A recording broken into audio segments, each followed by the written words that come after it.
அன்பான திருச்சபையின் மக்களே, நம்முடைய வாழ்விலே கடவுள் குடும்பங்களை தந்திருக்கின்றார்.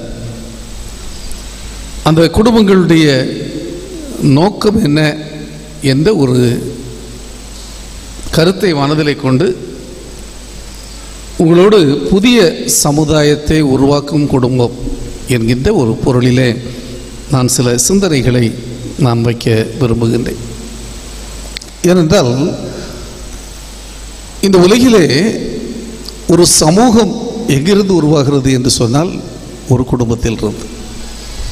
ஏனென்றால் ஒரு சமூகத்தினுடைய யூனிட் என்று சொல்லும்போது அதை குடும்பத்திலிருந்து ஆரம்பிக்கின்றார்கள். சோசியாலஜி படிக்கின்றவர்களுக்கு தெரியும், the unit of the society என்ற கேள்விக்கு பதில் ஃபேமிலி என்பது நாம் எல்லாரும் சொல்லுவோம். எனவே இந்த குடும்பம் என்பது ஒரு சமூகத்தினுடைய தொடக்க புள்ளி. அந்த தொடக்க புள்ளியிலிருந்து தான் சமூகம் விரிவடைகின்றது. அது ஒரு பரந்த குடும்பமாக மாறுகிறது, ஒரு ஊராக மாறுகிறது, ஒரு திருச்சபையாக மாறுகிறது, ஒரு பணியிடத்தினுடைய ஒரு சமூகமாக மாறுகிறது. இப்படி பல நிலைகளிலே அது இன்னும் விரிவடையும் போது ஒரு நகரமாக, ஒரு நாடாக, ஏன் உலகமாக அது முழுமை பெறுகிறது. எனவே ஒரு நல்ல சமூகம் இந்த உலகத்திலே உருவாக வேண்டும் என்றால் அதற்கு அடித்தளமாக இருப்பது குடும்பம் என்பதை நாம் மறந்து போகக்கூடாது. எனவேதான் சங்கீதக்காரன் 133வது சங்கீதத்தினுடைய 1வது வசனத்திலே சொல்லும்போது சொல்லுகின்றார், இதோ சகோதரர் ஒருமித்து வாசம் பண்ணுகிறது எத்தனை நன்மையும் எத்தனை இன்பவுமானது. ஒரு சமூகம் இணைந்து வாழ்வது, சகோதரர் என்று சொல்வது வெறும் ஆண்களை மட்டுமல்ல, அது இணைந்து சொல்லுகின்ற ஒரு பொது சொல். சகோதரர்களாக சகோதரிகளாக ஒரு சமூகம் ஒன்றித்து வாழ்வது என்பது அது எத்தனை நன்மையும் எத்தனை இன்பவுமானது. அன்புக்குரியவர்களே, ஆனால் இத்தகைய ஒரு சமூகத்தை கட்டி எழுப்ப இறைவன் நம்முடைய குடும்பங்களிலே அதனுடைய ஆரம்பத்தை எதிர்பார்க்கின்றார். ஆனால் இன்றைய கிறிஸ்தவ குடும்பங்களை குறித்து நாம் சமூகத்திலே பார்க்கின்ற போது அது மிக வேதனையான பல்வேறு சூழ்நிலைகளை அது காட்டுகின்றது. சமீபத்தில் என்னுடைய நண்பர் வழக்கறிஞர் ஒருவரை சந்தித்தேன். அவர் புறசமய நண்பர், ஆனால் எப்பொழுதுமே எங்கு பார்த்தாலும் மிகவும் நெருக்கமாக பழகக்கூடியவர். பொதுவாக நம் மீது அதிக மரியாதை வைத்திருப்பவர். கிறிஸ்தவ சமூகத்தின் மீது அவருக்கென்று ஒரு தனி மரியாதை உண்டு. சமீபத்திலே நான் அவரை சந்தித்த போது அவர் என்னிடத்திலே மிகுந்த வேதனையான ஒரு காரியத்தை பகிர்ந்து கொண்டார். அவரிடத்தில் நான் கேட்டேன், எப்படி இருக்கிறீர்கள் என்று கேட்டபோது அவர் சொன்ன பதில், உங்களுடையவர்களுடைய தயவினால் நன்றாக இருக்கிறேன். எனக்கு என்ன புரியவில்லை, என்ன என்று கேட்டேன். எனக்கு புரியவில்லை, ஒரு மாதிரி வித்தியாசமான ஒரு பதில் வருகிறதே என்று கேட்டபோது அவர் சொன்னார், கிறிஸ்தவ குடும்பங்களிலிருந்து நிறைய விவாகரத்து வழக்குகள் வருகிறது. எனவே எனக்கு நிறைய தொழில் நன்றாக நடக்கிறது என்று சொன்னார். அவர் மகிழ்ச்சியோடு அதை சொல்லவில்லை, வேதனையோடு பகிர்ந்து கொண்டார். அன்புக்குரியவர்களே, இன்றைக்கு கிறிஸ்தவ குடும்ப உறவு என்பது வலுவான ஒரு அடித்தளத்தை இழந்து விட்டதோ என்ற ஒரு கேள்வி நம்முடைய உள்ளத்திலே எழும்புகிறதை நாம் பார்க்கின்றோம். அது மாத்திரமல்ல, கணவன் மனைவி உறவு மாத்திரமல்ல, சகோதர உறவுகள் இன்றைக்கு தளர்ந்து கொண்டிருக்கின்றன. நான் பணியாற்றின ஒரு திருச்சபையிலே நான் ஒரு இல்லத்திற்கு இல்ல சந்திப்புக்காக சென்றபோது முதலாக சந்தைக்கு செல்கின்றேன். திருச்சபையில் ஒரு இல்லத்தை சந்தித்தேன். அந்த குடும்பத்தினுடைய தலைவர் என்னுடைய பழைய நண்பர். நான் கல்லூரி படிக்கும்போது என்னோடு இணைந்து படித்தவர். அவர் இப்பொழுது ஓய்வு பெற்ற ஒரு தலைமை ஆசிரியர். அவருடைய மனைவி ஓய்வு பெற்ற ஒரு தலைமை ஆசிரியர். அந்த இல்லத்திற்குள்ளே நான் பிரவேசித்த போது எனக்கு பார்ப்பதற்கே ரொம்ப வேதனையாக இருந்தது. அவர் ஒரு ஓய்வு பெற்ற தலைமை ஆசிரியர், அரசு சம்பளம் நீண்ட காலம் பெற்றவர். ஏனென்றால் அவர் படித்து முடித்த உடனேயே வேலை கிடைத்தது. அவனமாகவே அவருடைய மனைவியும் நீண்ட காலம் தலைமை ஆசிரியராக பணியாற்றி, போனால் நாம் சுத்தமாக அமர்வதற்கு ஒரு நல்ல இடம் இல்லாத ஒரு சூழலிலே இருந்தது. அவருக்கு 2 பெண் பிள்ளைகள். அந்த 2 பெண் பிள்ளைகளும் தூர இடத்திலே நல்ல வேலையிலே அமர்ந்திருந்தார்கள். நான் அவரிடத்தில் கேட்டேன், என்ன உங்களுக்கு பணத்திற்கு குறைவில்லை, ஏன் இந்த இல்லம் இப்படி இருக்கிறது என்ற கேள்வி எழுப்பின போது அவர் சொன்னார், எனக்கும் என்னுடைய சகோதரனுக்கும் சொத்து பாகம் பிரிவு செய்வதிலே சண்டை. என்ன சண்டை என்று கேட்டேன். அவர் சொன்னார், நாங்கள் பாகப்பிரிவினை செய்யும்போது நடுவிலே ஒரு புலி வந்தது. அந்த புலியை இந்த பக்கமாக அளப்பதா அந்த பக்கமாக அளப்பதா என்பதுதான் சண்டை. சொன்னேன், இதை விட்டு கொடுத்திருக்கலாமே. அவர் சொன்னார், நான் குடும்பத்தின் மூத்தவன், இந்த குடும்பத்திற்காக நிறைய உழைத்திருக்கிறேன், அவனை படிக்க வைத்தது நான், எனக்காக அவன் அந்த புலியை விட்டு தந்திருக்கலாம் அல்லவா? எனவே நானும் விட்டு கொடுக்கவில்லை, அவன் எனக்கு அதை விட்டுத்தர மனமும் இல்லை. எனவே இருவரும் வழக்கு தொடுத்திருக்கிறோம் என்று சொன்னார். அன்புக்குரியவர்களே, அவர் ஒரு சாதாரண ஒரு புலிக்காக இடுகின்ற சண்டை அவருடைய குடும்பத்தினுடைய அடித்தளத்தையே அசைக்கின்றது என்பதை அவர் புரியவில்லை. ஏனென்றால் பிள்ளைகள் திருமண பருவத்தை அடைந்து விட்டார்கள். இந்த வீட்டை பார்த்தால் எவரும் அந்த வீட்டிலே பெண் கொள்ள மாட்டார்கள். அப்படிப்பட்ட மோசமான ஒரு நிலையிலே அவருடைய வாழ்க்கை தரம் அமைந்திருந்தது. அன்புக்குரியவர்களே, நம்மில் அநேகர் இப்படித்தான். பெற்றோரை மதிக்காத பிள்ளைகள், சகோதரர்களை இணைந்து வாழ முடியாத சகோதர சகோதரிகள், கணவன் மனைவியிடையே நல்ல உறவில் இல்லாத குடும்பங்கள் என்று இன்றைக்கு கிறிஸ்தவ குடும்பங்கள் தங்களுடைய அடித்தளங்களை இழந்து இந்த சமூகத்தை, நல்ல ஒரு சமூகத்தை உருவாக்க வேண்டிய இந்த குடும்பங்கள் அதற்கு தங்களால் இயலாத ஒரு நிலையிலே தள்ளாடுகின்றதோ என்று நினைக்க தோன்றுகின்றது.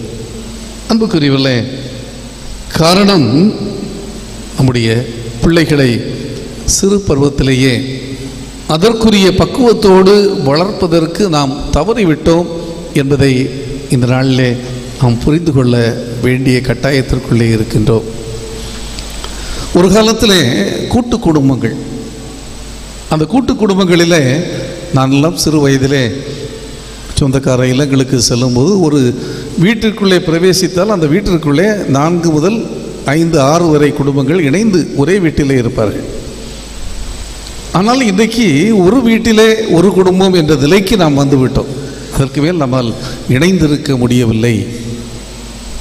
பல வேளைகளிலே பெற்றோர் தனியாக ஒரு இல்லத்திலே, 2 பிள்ளைகள் இருந்தால் 2 பிள்ளைகளும் தனித்தனி இல்லத்திலே என்ற நிலையிலே பல குடும்பங்கள் வாழ்ந்து கொண்டிருக்கின்றன. பெற்றோரையும் தங்களோடு இணைத்து கொண்டு வாழ அல்லது பெற்றோரோடு இணைந்து வாழ விரும்பாத ஒரு சூழலிலே இன்றைக்கு குடும்பங்கள் சென்று கொண்டிருப்பதை நாம் பார்க்கின்றோம்.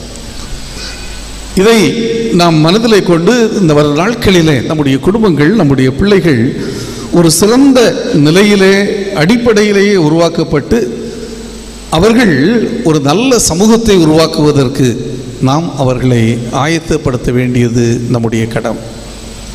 எனவே அதற்கு நாம் செய்ய வேண்டிய சில காரியங்கள், எல்லாவற்றையும் சொல்லிவிட முடியாது, சில காரியங்களை மட்டும் மிக வேகமாக சுருக்கமாக உங்கள் மத்தியிலே பகிர்ந்து கொள்ள ஆசைக்கின்றேன். முதலாவதாக, தூய சிந்தையை உருவாக்க வேண்டிய ஒரு குடும்பம். குடும்பம் என்பது குடும்பத்திலே உள்ள ஒவ்வொரு மக்களிடத்திலும் நல்ல சிந்தனைகள், சிறப்பான சிந்தனைகள், தூய்மையான சிந்தனைகள் உருவாக்க வேண்டும் என்பதை நாம் மறந்து போகக்கூடாது. அதை உருவாக்குகின்ற குடும்பமாக நம்முடைய குடும்பம் இருக்க வேண்டும். அதற்கு அடித்தளமாக ஆதியாகம புத்தகம் 50ஆம் அதிகாரம் 20ஆம் 21ஆம் வசனங்களை நான் தெரிந்து கொண்டேன்.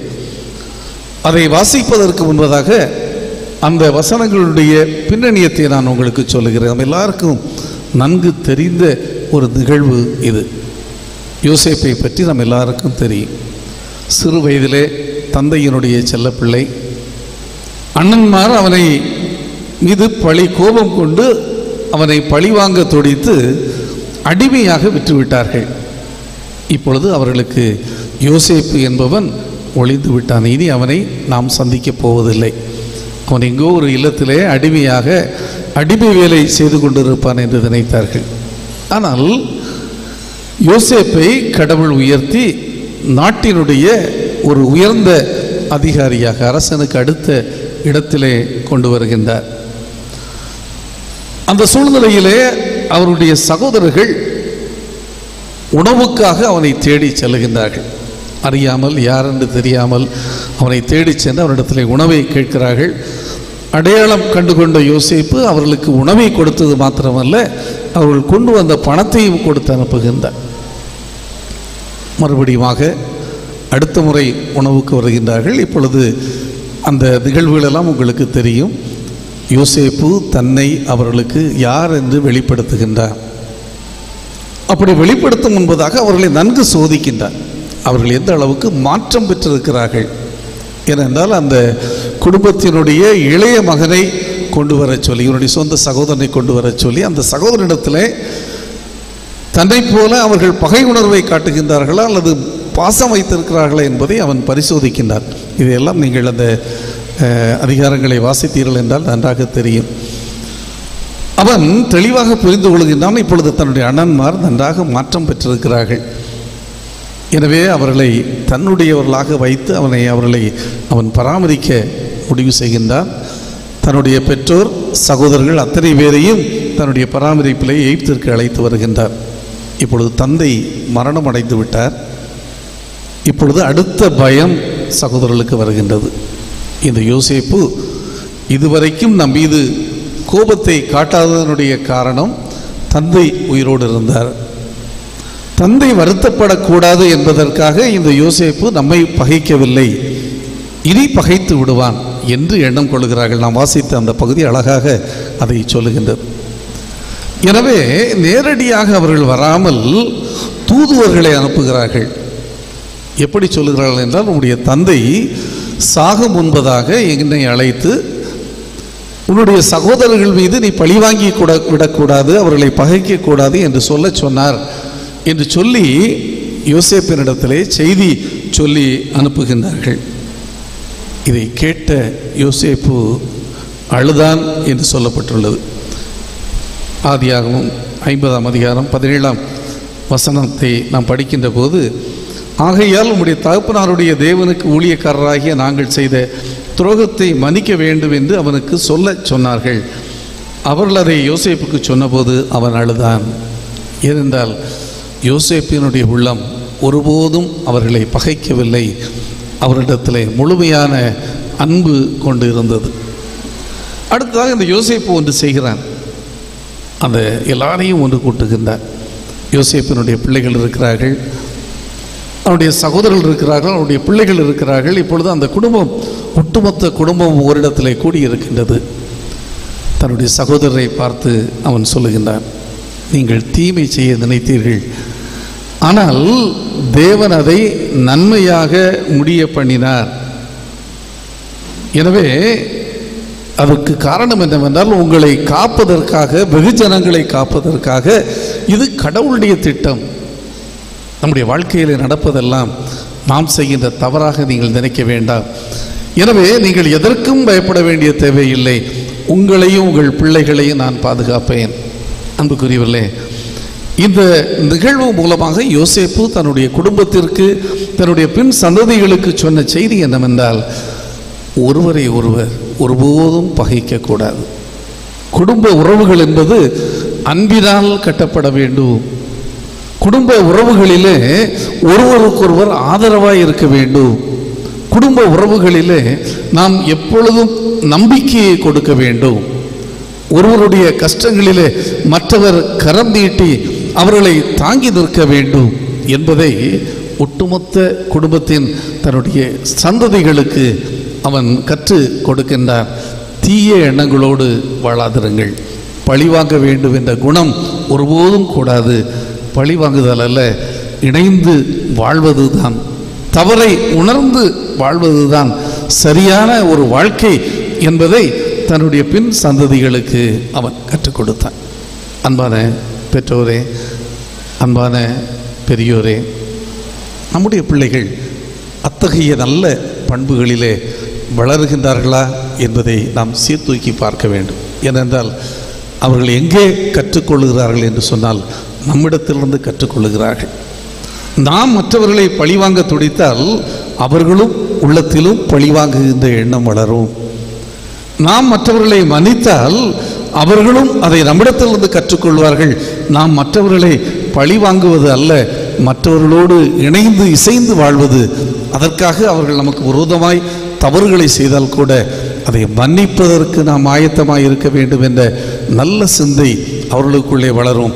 அப்பொழுது அவர்கள் தங்கள் வாழ்க்கையினுடைய எல்லா சூழல்களிலும் அவர்கள் மற்றவர்களை மன்னிப்பதற்கு, குறைவுகளை பொறுத்து கொள்வதற்கு, இணைந்து வாழ்வதற்கு உரிய பக்குவம் அடைவார்கள். அன்புக்குரியவர்களே, இன்றைக்கு நமக்கு நிறைய பிள்ளைகளில் 1 அல்லது 2 பிள்ளைகள், அந்த பிள்ளைகள் வளர்ந்து வருகின்ற போது இந்த மனப்பக்குவத்தை அவர்களுக்குள்ளே கொடுத்தால்தான் குடும்ப வாழ்வுக்குள்ளே செல்லும்போது கணவன் மனைவி பிரச்சனைகள் ஏற்படும் போது கூட ஒருவரை ஒருவர் புரிந்து கொள்வதற்கு, ஒருவரை ஒருவர் மன்னிப்பதற்கு, இணைந்து வாழ வேண்டும் என்ற சிந்தை கொள்வதற்கு அது ஒரு அடித்தளத்தை கொடுக்கும். அன்புக்குரியவர்களே, இன்றைக்கு நம்முடைய உள்ளங்களிலே இருக்கின்ற இந்த உணர்வுகள் எந்த அளவுக்கு பிள்ளைகளை பாதிக்கிறது என்பதை நாம் நிச்சயமாய் புரிந்து கொள்ள அழைக்கப்படுகின்றோம். அன்பானவர்களே, சில வேளைகளிலே பிள்ளைகள் இணைந்து வாழ்வதற்கு பெற்றோரே காரணமாகி விடுகின்றார்கள். நான் ஒரு குடும்ப பிரச்சனையை தீர்ப்பதற்காக அந்த குடும்பத்தின் பெற்றோரோடு பேசி கொண்டிருந்தேன். முதலாவது சற்று கடினமாகவே பேசினார்கள். அந்த குடும்பத்தோடு இனி என் மகளுக்கு வாழ்க்கை வேண்டாம் என்று சொன்னார்கள். சரி என்று சொல்லி கடைசியிலே பேசி ஓரளவுக்கு அவளுடைய மனதை புரிய வைத்து அந்த மகளை கூப்பிட்டு பேசுவதற்கு அனுமதி பெற்று அந்த பிள்ளையை கூப்பிட்டு பேசினேன். அவளும் கொஞ்சம் தன்னுடைய மன வருத்தங்களை சொன்னாள். பிறகு அவளோடு கொஞ்ச நேரம் பேசின பின்பு புரிந்து கொள்ள ஆரம்பித்தாள். சரி, நானும் என் கணவரும் ஒரு நாள் சந்திப்பதற்கு நீங்கள் ஏற்பாடு செய்யுங்கள் என்று சொன்னாள். இவ்வளவு அவர் வார்த்தை அவளுடைய வாயிலிருந்து விழுந்த உடனே அந்த தாயார் அந்த இடத்தை விட்டு சென்று விட்டார். நான் நினைத்தேன் மகிழ்ச்சியான ஒரு முடிவு என்று நினைத்தேன். அடுத்த நிமிடமே அந்த தாயார் சென்ற வேகம் என்னுடைய மனதை பாதித்தது. இந்த குடும்பத்தை நம்மால் ஒன்றிணைக்க முடியாது என்று சொல்லி அதற்கு பின்பு ஜெபிப்பதற்காக அந்த தாயாரை கூப்பிட்டேன். அந்த ஜெபம் முடிந்து நான் வெளியேறும் வரைக்கும் அந்த தாயார் வரவே இல்லை. பின்னால் அந்த குடும்பத்தை இணைத்து வைக்கவும் முடியவில்லை. அன்புக்குரியவர்களே, பிள்ளைகள் ஒருவேளை தங்களுடைய குறைவுகளை உணரும் போது பெற்றோருடைய உள்ளத்தில் இருக்கின்ற வன்மம் தங்களுடைய பிள்ளைகளுடைய உள்ளத்தில் கசப்பை மேலும் மேலும் அவர்கள் பெருக வைத்து அந்த பிள்ளைகளுடைய வாழ்க்கையை கெடுக்கின்ற பெற்றோர் கூட இந்த நாட்களில் இருக்கிறார்கள் என்ற வேதனையான ஒரு நிலையும் நான் சொல்லுகின்றேன்.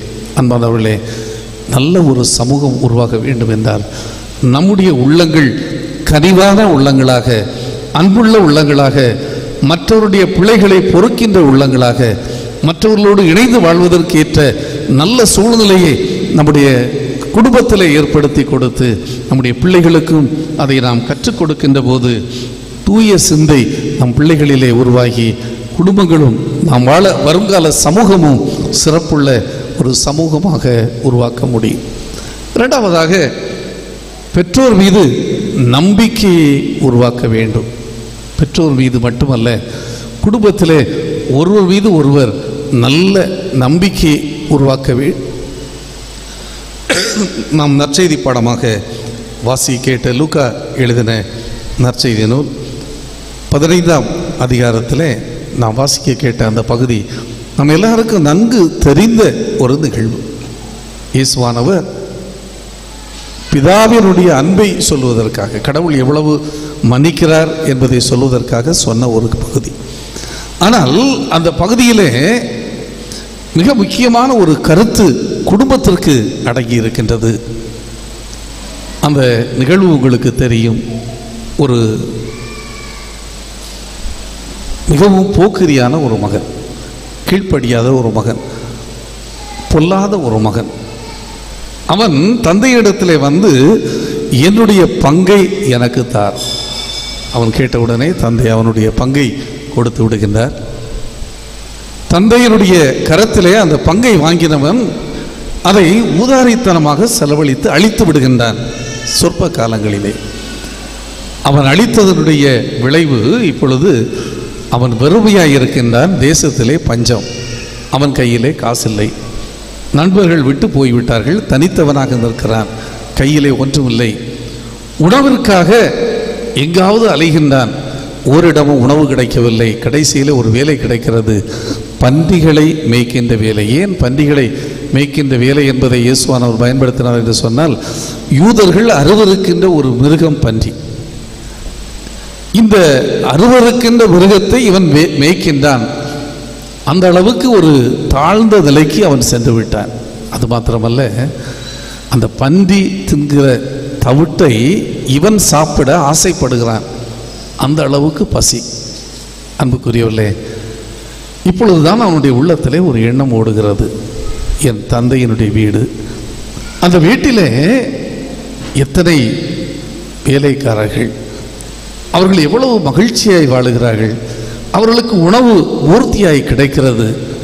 அந்த வீட்டினுடைய எஜமானனாகிய நான் இந்த பன்றியை மேய்க்கின்ற தொழிலை செய்து பன்றியினுடைய தவிடு கூட கிடைக்காமல் வேதனைப்படுகிறேன் என்று உணர்வு அடைகின்றார். அப்பொழுது அவனுடைய ஒரு சிந்தை, அவனுடைய எண்ணம் வருகிறது, என் தந்தையை நான் தேடி செல்வேனானால் என் தந்தை என்னை மன்னித்து ஏற்றுக்கொள்ளும். இதுதான் நான் இங்கே அழுத்தமாய் சொல்ல விரும்புகின்ற ஒரு கருத்து. என் தந்தையினிடத்திலே செல்வேன் என்றால் என் தந்தை என்னை அன்போடு ஏற்றுக்கொள்வார் என்ற ஒரு நம்பிக்கை அவன் உள்ளத்திலே வருகிறது. ஆனாலும் ஒரு குற்ற உணர்வு, மகனாக நான் செல்ல முடியாது, ஒரு வேலைக்காரனாக தான் செல்ல முடியும். என்றால் மகன் என்ற உரிமையை நான் பறித்து விட்டேன், இனி வேலைக்கு தான் செல்ல முடியும், எனக்கு அந்த வீட்டிலே இனி எந்த உரிமையும் இல்லை என்பதையும் உணர்கிறான். என்றாலும் என் தந்தையிடத்திலே சென்றால் எனக்கு அவர் வாழ்வு தருவார் என்ற நம்பிக்கை பிறக்கின்றது. காரணம் என்ன? அந்த தந்தை சிறு வயது முதலே அவனை வளர்த்தின விதம், சிறு வயது முதலே அவனிடத்திலே பாராட்டின அன்பு. அன்புக்குரியவர்களே, பெற்றோரே, நான் உங்களுக்கு சொல்லுகின்ற காரியம் என்னவென்றால், நம்முடைய பிள்ளைகள் நம்மிடத்திலே முழு பாசத்தை பெற வேண்டும், கண்டிப்பு வேண்டும், தவறு செய்யும் போது அவர்களை கண்டிக்க வேண்டும். ஆனால் அந்த பிள்ளைகள் மனம் நோகும் அளவுக்கு அந்த கண்டிப்பு செல்லக்கூடாது. மனம் வருந்தும் அளவோடு நின்றுவிட வேண்டும். ரெண்டுக்கும் வித்தியாசத்தை புரிந்து கொள்ள வேண்டும். தங்கள் தவறுகளை உணர்ந்து மனம் வருந்த வேண்டும். ஆனால் அவர்கள் மனம் நொந்து போய் தளர்ந்து விட இடம் கொடுக்கக்கூடாது. எனவேதான் இயேசுவானவர் பவுலடியார் சொல்லும்போது எபேசியருக்கு எழுதின நிருபத்தினுடைய 6வது அதிகாரத்திலே அவர் 4வது வசனத்திலே சொல்ல, பிதாக்களே, நீங்கள் உங்கள் பிள்ளைகளை கோபப்படுத்தாமலும் கர்த்தருக்கேற்ற சிக்ஷையிலும் போதனையிலும் அவர்களை வளர்ப்பீர்களாக. ஏனென்றால் இந்த பிள்ளைகளை நாம் அதிகமாய் கஷ்டப்படுத்தும் போது அல்லது அவர்களை அதிகமாய் கொடூர்மையாக நடத்தும் போது அவர்களையும் அறியாமல் நம்மீது அந்த பிள்ளைகளுக்கு கோபம் வரும். அந்த கோபம் எத்தகைய தாக்கத்தை ஏற்படுத்தும் என்றால், கொலோசியர் 3ஆம் அதிகாரம் 21வது வசனத்திலே அவர் சொல்லுகின்றார், பிதாக்களே, உங்கள் பிள்ளைகள் திடனற்று போகாதபடி அவர்களை கோபம் மூட்டாதிருங்கள். அந்த கோபம் அவர்களை பலவீனர்கள் ஆக்கிவிடும். நான் சொல்லுகின்ற காரியங்கள் புரியும் என்று நினைக்கிறேன். பிள்ளைகளை அவர்கள் தவறு செய்வார்கள், தவறை தண்டிக்க வேண்டும், சிட்சிக்க வேண்டும், அதை சொல்லுகின்றார்.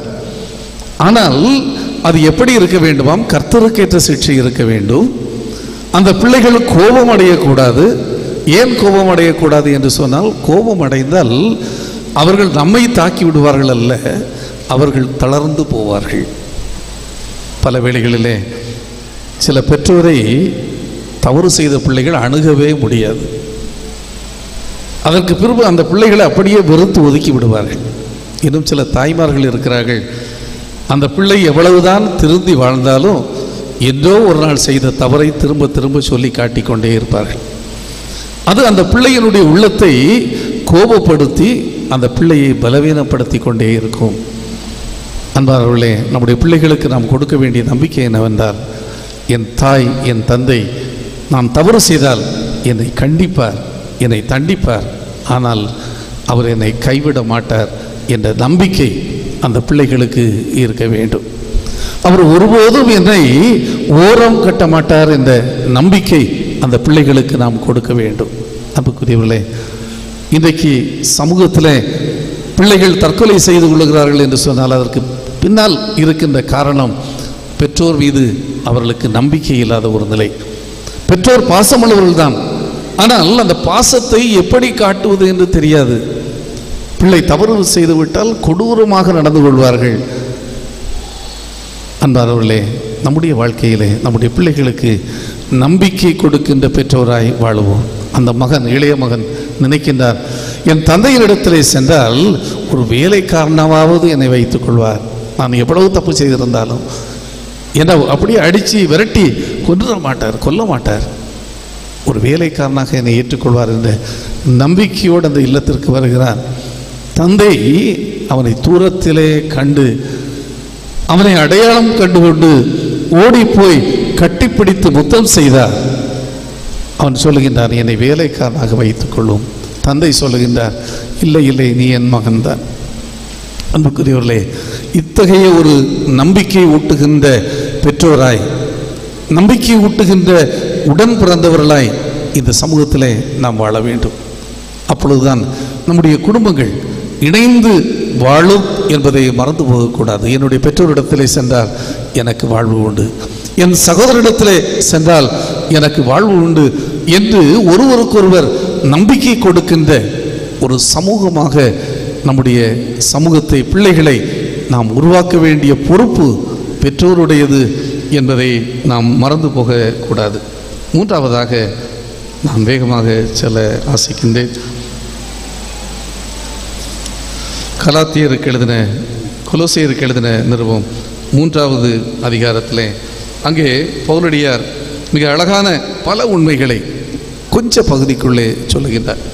கொலோசியர் 3ஆம் அதிகாரம் 15 முதல் 17 வரையுள்ள அந்த பகுதிகளிலே ஒரு குடும்பம் பக்தியிலே வளர வேண்டும் என்ற உண்மையை சொல்லுகின்றார். ஒரு கிறிஸ்தவ குடும்பம் நல்ல சமூகத்தை உருவாக்க வேண்டும் என்றால் பக்தி வாழ்விலே அந்த குடும்பம் உருவாக வேண்டும். அதற்கு அவர் 3 காரியங்களை சொல்லுகின்றார். 15வது வசனத்தில் சொல்லுகின்றார், தேவ சமாதானம் உங்கள் உள்ளத்தை ஆளக்கடவுது. அன்பார்களே, குடும்பத்திலே ஒவ்வொருவரும் சமாதானமுடையவராக இருக்க வேண்டும். அதற்கு ஒரே வழி, பாரங்களை கடவுளிடத்திலே சொல்ல நம் பிள்ளைகளுக்கு கற்றுக் கொடுப்போம். சின்ன வயதிலே பிரச்சனை என்று சொன்னால் அல்லது ஒரு தேவை என்று சொன்னால், நீ ஆண்டவரிடத்திலே ஜெபம் பண்ணு என்று நாம் கற்றுக் கொடுப்போம். என்னுடைய பெற்றோர் சிறு வயதிலே நான் எதை கேட்டாலும் முதலாவது அவர்கள் சொல்லுவது, நீ கடவுளிடத்திலே கேள். அவங்க தான் வாங்கி தர போகிறாங்க, தெரியும். ஆனால் அவங்க நமக்கு சொல்லுவது எதை சொல்லுகிறார்கள் என்று சொன்னால், நீ போய் ஜெபம் பண்ணு. அப்பொழுது சிறு வயதிலேயே நம்முடைய உள்ளத்திலே ஒரு எண்ணம், எனக்கு ஒரு சின்ன தேவை என்றாலும் நான் யாரிடத்தில் கேட்க வேண்டும், முதலாவது கடவுளிடத்தில் கேட்க வேண்டும். அதன் பின்பு அதை பெற்றோர் மூலமாக கடவுள் எனக்கு தருகிறார். இந்த உணர்வு வரும்போது, வளர்ந்து வருகின்ற வேளையிலே எனக்கு என்ன பிரச்சனை வந்தாலும், என்ன கஷ்டங்கள் வந்தாலும், அது பெரிதாக இருந்தாலும் சரி அல்லது சிறியதாக இருந்தாலும் சரி, என் உள்ளத்திலே ஏற்படுகின்ற ஒரு உணர்வு, நான் முழங்கால் படியிட்டு என் ஆண்டவரிடத்திலே நான் அதை சொல்ல வேண்டும். வேறு எங்கும் நான் சொல்ல வேண்டும். மனிதர்களிடத்திலே நான் போவதே இல்லை. என் ஆண்டவரிடத்திலே சொல்லுவேன், ஆண்டவரே இப்படி பிரச்சனை இருக்கிறது, இதை நான் எதிர்கொள்ளப் போகின்றேன், நீர் எனக்கு துணை செய்யும். அன்பார்களே, இதுவரைக்கும் அத்தனை பிரச்சனைகளையும் தைரியமாய் கடந்து வர முடிந்தது. என் உள்ளத்திலே சமாதானத்தை இழந்ததே இல்லை என்று சொல்லலாம். சில நிமிடங்கள் வரும், பிரச்சனை வரும், நெருக்கம் வரும், ஆனால் அந்த சமாதானத்தை உடனடியாகவே இறைவன் எனக்கு தருவார். அன்பார்களே, இந்த உணர்வை நம் பிள்ளைகளுக்கு நாம் கற்றுக் கொடுப்போம். ஒருவருக்கொருவர் துணையாக இருப்போம். சமாதானத்திற்கு அடிப்படை ஒருவர் மற்றவருடைய கஷ்டங்களிலே தைரியம் ஊட்ட வேண்டும், திட நம்பிக்கை கொடுக்க வேண்டும். பிள்ளைகளுடைய கஷ்டங்களிலே பெற்றோர் திட நம்பிக்கை கொடுக்க வேண்டும். கணவனுடைய கஷ்டங்களிலே மனைவி நம்பிக்கை கொடுக்க வேண்டும். மனைவியினுடைய கஷ்டங்களிலே கணவன் நம்பிக்கை கொடுக்க வேண்டும். உடன் பிறந்தவர்களுடைய கஷ்டங்களிலே உடன் பிறந்தவர்கள் அந்த நம்பிக்கையை கொடுக்க வேண்டும். இதுதான் சமாதானத்தினுடைய, தேவ சமாதானத்தினுடைய தொடர்ச்சி. அடுத்ததாக 16வது வசனத்திலே கடவுளுடைய வசனம் உங்களிலே பூரணமாய் கிரியை செய்வது கிடவது. கடவுளுடைய வார்த்தையின்படி உங்கள் குடும்பத்தை கட்டி எழுப்புங்கள். அடுத்து 17வது வசனம், எதை செய்தாலும் எனக்கு என்று செய்யாமல் நான் இதை என் இறைவனுடைய வழி நடத்துதல் அல்லது இறைவனுக்காக செய்கிறேன் என்ற உணர்வோடு குடும்பத்திலே நம்முடைய காரியங்களை செய்வோம். அடுத்து அவர் சொல்லுகின்றார், குடும்பங்கள் இணைந்து செயல்பட வேண்டும். எல்லாருக்கும் ஒரு பொறுப்பு உண்டு. அழகான ஒரு படத்தை உங்களுடைய போதகர் இந்த பகுதியில் போட்டிருக்கிற, எத்தனை பேர் இதை படித்தீர்கள் என்று தெரியவில்லை, குடை. அதில் திருமறை ஒவ்வொரு ரெஸ்பான்சிபிலிட்டி என்ன, அவரவருக்கு இருக்கிற ரெஸ்பான்சிபிலிட்டி. கணவனுக்கு அவர் போட்டிருக்கின்ற ஒரு protect the family, lead the family, provide the family. கணவனுடைய மிக முக்கியமான அல்ல தந்தையினுடைய பொறுப்பு பாதுகாப்பு கொடுப்பது, அந்த குடும்பத்தை போஷிப்பது, குடும்பத்தினுடைய தலைமைத்துவத்தை, குடும்பத்தை தலைமை தாங்கி நடத்தி செல்வது. ஒரு தாயினுடைய அல்லது மனைவியினுடைய கடமை குடும்பத்திற்கு கம்ஃபர்ட்டிங் ஆதரவு கொடுப்பது, ஆலோசனை கொடுப்பது, குடும்பத்தை போதித்து நடத்துவது, குடும்பத்திற்கு தேவையான எல்லா விதமான வழிகாட்டுதல்களையும் கொடுப்பது. பிள்ளைகளுடைய பொறுப்பு பேரண்ட்ஸை நேசிப்பது, பெற்றோரிடத்தில் அன்பு செலுத்துவது, பெற்றோருக்கு கீழ்ப்படிவது. இது போன்ற சிறந்த பண்புகள் ஒவ்வொருவருக்கும் கடவுள் பொறுப்புகளை கொடுத்திருக்கிறார். இங்கே ஒவ்வொருவருக்கும் சொல்லப்பட்டுள்ள பொறுப்புகளை நான் வாசிக்கின்றேன். மனைவிகளே, 18வது வசனம், மனைவிகளே கர்த்தருக்கு ஏற்றபடி உங்கள் புருஷருக்கு கீழ்ப்படியுங்கள். புருஷர்களே உங்கள் மனைவிகளிடத்தில் அன்பு கூறுங்கள், அவர் மேல் கசந்து கொள்ளாதிருங்கள். பிள்ளைகளே உங்கள் பெற்றோருக்கு எல்லா காரியத்திலேயும் கீழ்ப்படியுங்கள், இது கர்த்தருக்கு பிரியமானது. பிதாக்களே உங்கள் பிள்ளைகள் திறந்துட்டு போகாதபடி அவர்களை கோபமூட்டாதிருங்கள். வேலைக்காரர்களே உங்கள் எஜமான்களுக்கு கீழ்ப்படியுங்கள். ஒரு குடும்பம் என்று சொல்லும்போது அத்தனை பேரும் அவரவர் கடமைகளை இணைந்து செயல்படுத்துகின்ற போது அந்த குடும்பத்திலே ஒரு மகிழ்ச்சி ஏற்படும். அது ஆரோக்கியமான குடும்பத்தை மட்டுமல்ல, ஆரோக்கியமான ஒரு சமூகத்தை கட்டி எழுப்ப அது உதவிகரமாக இருக்கும். மறுபடியும் நான் உங்களுக்கு சொல்ல ஆசிக்கின்றேன். முதலாவதாக நம்முடைய வாழ்க்கையிலே நம்முடைய குடும்பத்தை நாம் அடிப்படையாய் தூய சிந்தையுள்ள பிள்ளைகளை, தூய்மையான எண்ணங்களோடு மற்றவர்களுக்கு கேடு உண்டாக்காத நல்ல சிந்தனைகளை நம்முடைய பிள்ளைகளிடத்திலே நாம் கொடுத்து வளர்ப்போம்.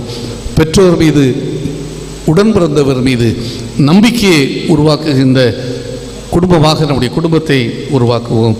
எல்லாவற்றுக்கும் மேலாக கடவுள் பக்தியிலே வளர்கின்ற குடும்பமாகவும் இணைந்து செயல்படுகின்ற குடும்பமாகவும் நம்முடைய குடும்பங்களை கட்டி எழுப்புவோம். அந்த குடும்பங்கள் நல்ல சமுதாயத்திற்கு சிறந்த அடித்தளமாக அமையும். கடவுள் தாமே உங்களை ஆசீர்வதித்து நடத்துவாராக. ஆமென்.